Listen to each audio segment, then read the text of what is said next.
gud ko sa 1994 isip para teacher sa mga Guardian Angel Sisters. Dayon human adto ning sa akong pagtudlo unom ka tuig ko nagtudlo sa mga tigulang nga mga lumad, gi-transfer ako sa pag-coordinator. So diha sa akong pagtudlo nakita nako nga dakong hagit kaayo para kanako alang sa akong mga tribong lumad, labi na sa kadtong mga lumad nga wala dili kasulat o dili kabasa.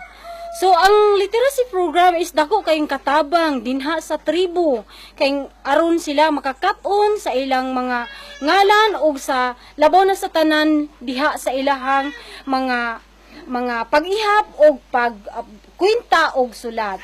Since 1994, and after 6 years, I was elevated as a coordinator for the IP program in coordination with the Guardian Angel Sisters. In the process of teaching with the members of my tribe, especially in adult literacy, I feel very challenged and kept the vigor of letting them know how to read, write, and count, the basic skills that the Subanans, the Lumads, the indigenous peoples really need, so that they will not be duped and that they can really face the world. Nakita nako diha sa mga tribo nga luoy kaayo ang kahimtang ug kinabuhi labi na diha sa hisgutanan nga mga panglawas ug labaw sa tanan diha sa kultura sa tribo kana ang nakapadasig ug nakahatag og kanako og dakong hagit diha sa akong mission isip IPA coordinator.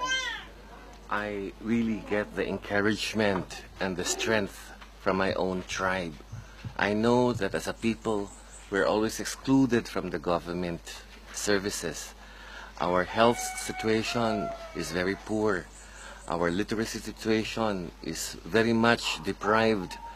And the strength that I get from my tribe keeps me going on in trying to help my tribe stand for their own cause.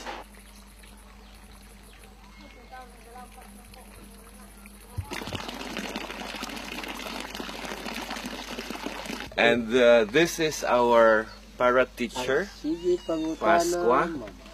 He teaches literacy and alternative farming system, organic farming system. He also grows vegetables very well. And now you will see Timway Tangway's farm up. And then he also built the fish pond by himself. Wow. So that he can have some fish. He also has a dryer for the coconut, for copra. And he has a lot of medicines around, herbal medicines around. So this is very incredible farmer. Cropping, upland rice, corn, cassava, rubber tree. Un sacco di culture diverse. Culture.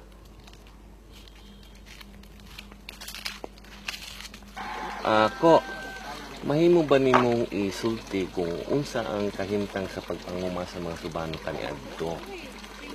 Unsa may kalisdanan?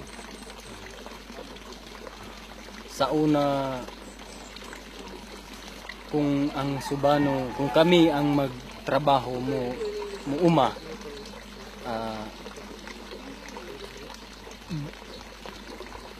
mahumana mo og trabaho ng kanang lasanga kas alang nga agi makatanom mi og humay og mais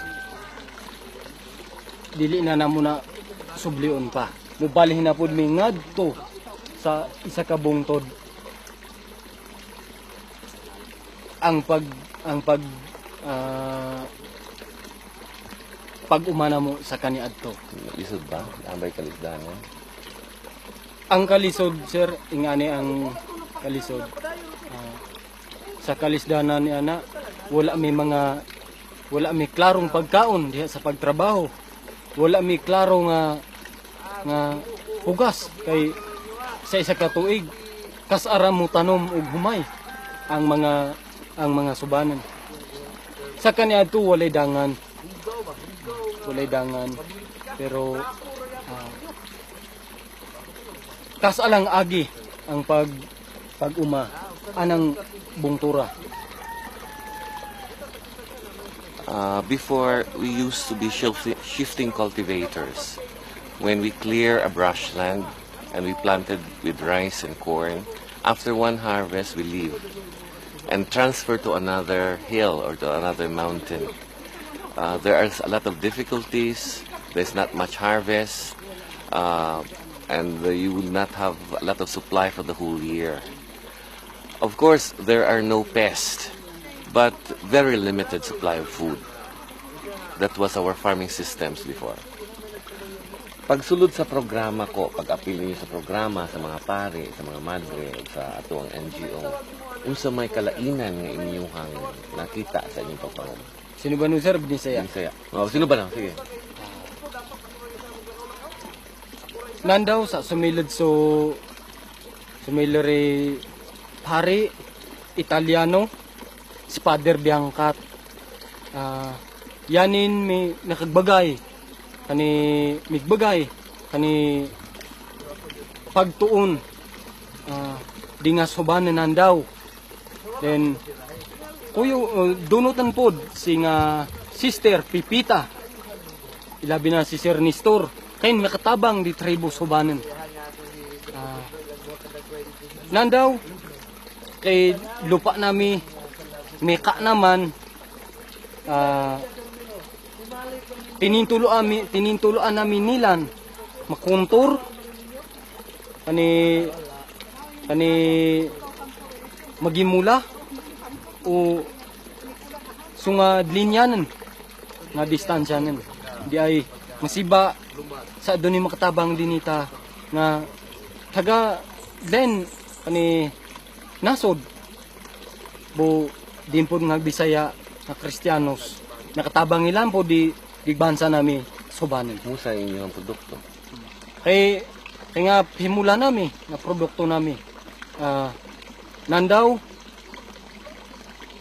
bigay namin nilan nga prutas, sinumpay, lansunis, durian, bu kani mais, halay. Kay nandaw ibigay nilan din namin. Then the missionaries came, especially Father Biancat and the missionary sisters of Sister Pipita. They started education programs and training for Asubanans. They introduced technologies which are affordable and appropriate for our culture, especially the NGOs also. We were introduced to farming systems that has to ensure that soil erosion must be controlled. Now we do contour farming or street cropping. Moreover, we also have diversified our crops. Aside from corn and rice, we were also taught to grow fruit trees. Now we have some 3 farms and we have started to harvest several diversified crops in our farm. It had helped a lot. Sa ngadto-ngadto ko, unsa may inyuhang handom aron mapabili na inyuhang kalambuan? Sa inyuhang gipangandoy.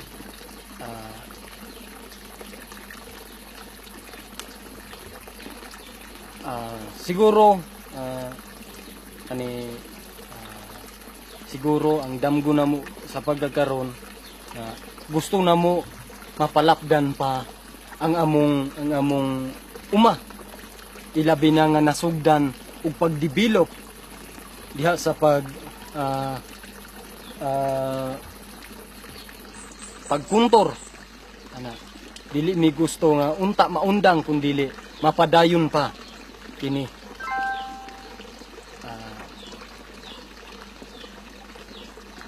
di lang kay taman diha kundili hangtod pa sa mga among kaliwatan mapabilin ang gitudlo kanamo nga mga teknolohiya.